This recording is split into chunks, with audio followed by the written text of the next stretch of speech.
तो चलिए दोस्तों, आज मैं आपको बताने जा रहा हूँ the great pyramid of Giza के विषय में। और क्या हुआ था जब नेपोलियन ने मिस्र के राजा फराओ की कब्र में रात गुजारी थी। तो चलिए शुरू करते हैं वीडियो को। 4000 साल पुराने मिस्र के पिरामिडों के वो रहस्य जिन्हें आज तक नहीं सुलझा पाया कोई। दुनिया में कई ऐसी जगहें हैं जो अपने आप में कई रहस्य समेटे हुए हैं। उन्हीं जगहों में से एक है मिस्र और वहां के पिरामिड। मिस्र की सबसे रहस्यमयी कलाकृति है the great pyramid of Giza, जो दुनिया के 7 अजूबों में से एक है। वैसे तो यहाँ के पिरामिडों का इतिहास 4000 साल पुराना बताया जाता है, लेकिन आज भी इन पिरामिडों में से जुड़े कई रहस्य हैं जिनके बारे में सही जानकारी किसी को नहीं है। बताया जाता है कि गीजा का महान पिरामिड 2560 ईसा पूर्व में बनवाया गया था। इसे कुफू पिरामिड के नाम से भी जाना जाता है। इस पिरामिड को प्राचीन मिस्र के राजा कुफू के 100 के संरक्षण के लिए बनाया गया था। गीजा के ग्रेट पिरामिड की ऊंचाई करीब 450 फीट है। वहीं इस पिरामिड का जो नीचे का भाग है वो 13 एकड़ में फैला हुआ है, जो लगभग 16 फुटबॉल के मैदान जितना बड़ा है। इस पिरामिड को बनाने में 23 लाख पत्थर ब्लॉक्स का इस्तेमाल किया गया था, जिनका वजन करीब 5 अरब 21 करोड़ किलोग्राम है। इन पत्थरों में लाइमस्टोन और ग्रेनाइट शामिल हैं। इस पिरामिड को बनाने में इस्तेमाल किए गए पत्थरों का वजन 2 टन से लेकर 30 टन और कुछ पत्थरों का वजन तो 45,000 किलो तक है। इसमें सबसे हैरानी की बात तो यह है कि आज के समय में भी किसी क्रेन से अधिकतम 20,000 किलो तक का ही वजन उठाया जा सकता है। तो उस समय 45,000 किलो वजन का पत्थर कैसे उठाकर लाया गया होगा?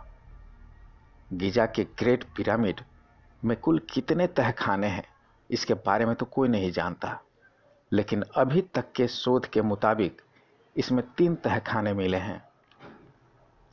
आधार तहखाना, राजा का तहखाना और रानी का तहखाना। लेकिन हैरान करने वाली बात यह है कि राजा के तहखाने में न तो राजा की मम्मी मिली और ना ही रानी के तहखाने में रानी की मम्मी, जबकि इस पिरामिड को राजा और रानी के 100 के संरक्षण के लिए ही बनाया गया था। इन पिरामिडों को ऐसी जगह पर बनाया गया है कि इन्हें इज़राइल के पहाड़ों से भी देखा जा सकता है। ऐसा कहा जाता है कि मिस्र के ये पिरामिड चांद से भी दिखाई देते हैं। गीजा के पिरामिड को इस तरह बनाया गया है कि इसके अंदर का तापमान हमेशा नियंत्रित रहता है। पिरामिड के बाहर का तापमान चाहे कितना भी हो, लेकिन इसके अंदर का तापमान हमेशा 20 डिग्री सेल्सियस ही रहता है। इसके अलावा यह पिरामिड किसी भी तरह के भूकंप को झेल सकता है। द ग्रेट स्फिंक्स पूरे मिस्र की सबसे आश्चर्यजनक मूर्ति है, जिसके बारे में आज तक कोई नहीं जान पाया कि यह किसके लिए बनाया गया था। 73 मीटर लंबी और 20 मीटर ऊंची इस मूर्ति की सबसे खास बात यह है कि इसे एक ही पत्थर को काटकर बनाया गया है। यह दुनिया की सबसे बड़ी एकल पत्थर की मूर्ति है, जिसे 4000 साल पहले बनाया गया था। जब नेपोलियन ने मिस्र के राजा की फराओ की कब्र में गुजारी रात, तो क्या हुआ? गीजा का पिरामिड यूं तो आज भी देश विदेश के पर्यटकों को लुभाता है, लेकिन यहां आने वाले कुछ नामी पर्यटकों में नेपोलियन बोनापार्ट का नाम भी शामिल है। जब नेपोलियन ने गीजा के पिरामिड को देखा तो वह मंत्रमुग्ध हो गया। वह यकीन नहीं कर पा रहा था कि यह पिरामिड इतना खूबसूरत है। उसने यह कहा कि वह एक रात इस पिरामिड में बने राजा के कक्ष में अकेले रहना चाहता है।